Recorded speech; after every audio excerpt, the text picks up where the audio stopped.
되게 말씀을 많이 하시는 학원 강사분들의 경우 만성 기침 때문에 고생하시는 분들이 많이 계십니다. 얼마 전에 그 50대 중반의 여성 환자분이 오셨는데요. 이 여성 환자분의 경우 물론 만성 기침 때문에 오셨습니다.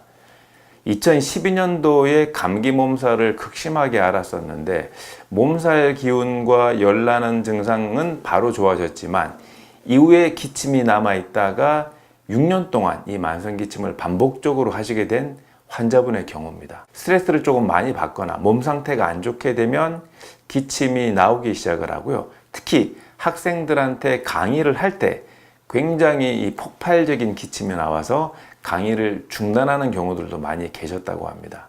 물론 그 6년 동안 그대로 계셨던 건 아니겠죠. 내과에 가서 진단도 받으시고 검사도 하고 약 복용도 하시고 또 잘 안 되는 것 같아서 이비인후과 가셔서 진단도 받으시고 약 복용도 하셨지만 그 약 복용을 하는 동안에는 기침이 좋아졌으나 또 지나고 나면 또 이 기침이 반복돼서 본인도 모르게 6년이라는 세월이 이제 흐르게 된 그런 경우가 되겠습니다. 너는 어떻게 말만 하면 기침을 하느냐? 학원 강사가 말할 때 기침을 하는데 그 직업을 어떻게 유지하느냐? 그런 주변 분들의 지적을 받고 주변 분들이 그러면 지금까지는 내과 이비인후과 치료를 했으니까 너의 허약한 체질을 바꾸거나 기침을 안 하는 체질로 바꾸도록 한의원에 가서 도움을 한번 받아봐라. 그렇게 해서 제 한의원에 내원하시게 된 경우입니다. 제가 내린 진단은 만성 인후두 염증이었습니다. 환자분을 보니까 되게 이제 빼빼 이렇게 마르셨던 환자분이고요. 굉장히 이 교육에 대한 열정이 많으시고 굉장히 해박하시고 논리정연한 그런 분이셨습니다. 이분 같은 경우에는 꾸준한 치료를 하지 못하셨던 게 강의하다가 그 기침을 하거나 몸이 안 좋을 때 기침을 하게 되면 꼭 내과 가셔서나 또는 이비인후과 가셔서 치료를 받으시면 그때는 좋아지셨습니다. 그런데 지나고 나면 또 이제 괜찮으니까 또 치료를 중단하셨다가 또 기침이 나게 되면 또 가시고 이런 반복적인 경과를 통해서 이게 결국은 근본적인 치료는 안 되는구나. 또 한편으로는 바쁘시니까 방치했던 그런 측면들이 있으셨던 거죠. 또한 이분 같은 경우에는 내과에서 내시경상 위염과 식도염 진단을 받지 않으셨지만 본인이 스트레스를 받을 때 잘 체하거나 위산이 역류해서 입이 쓰다라는 그런 느낌을 받고 계신 경우였습니다.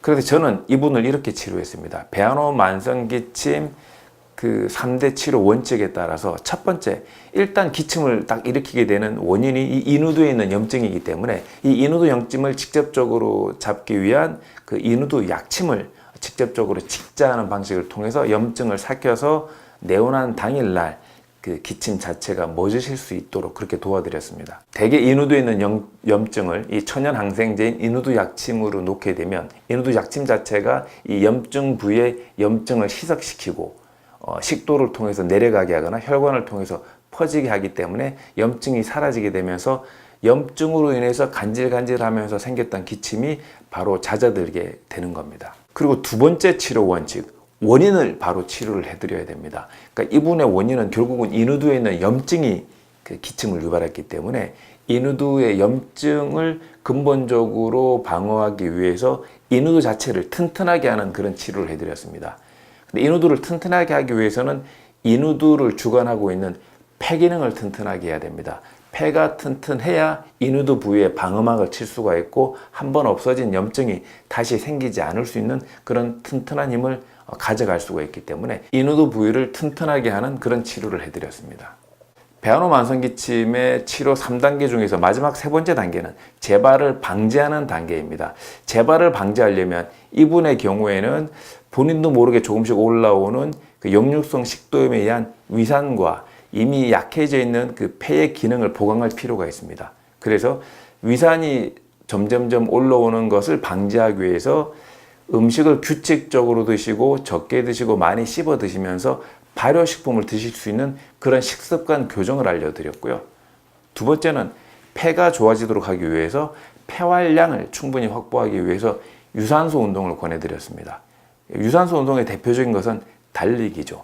학원 생활로 바쁘기 때문에 운동할 시간이 따로 없으셨는데요. 따로 매일 30분에서 1시간 정도 시간을 두고 집과 학원 사이에서 될 수 있으면 달리기를 통해서 또 가볍게 뛰기를 통해서 매일같이 운동을 할 수 있도록 도와드렸습니다.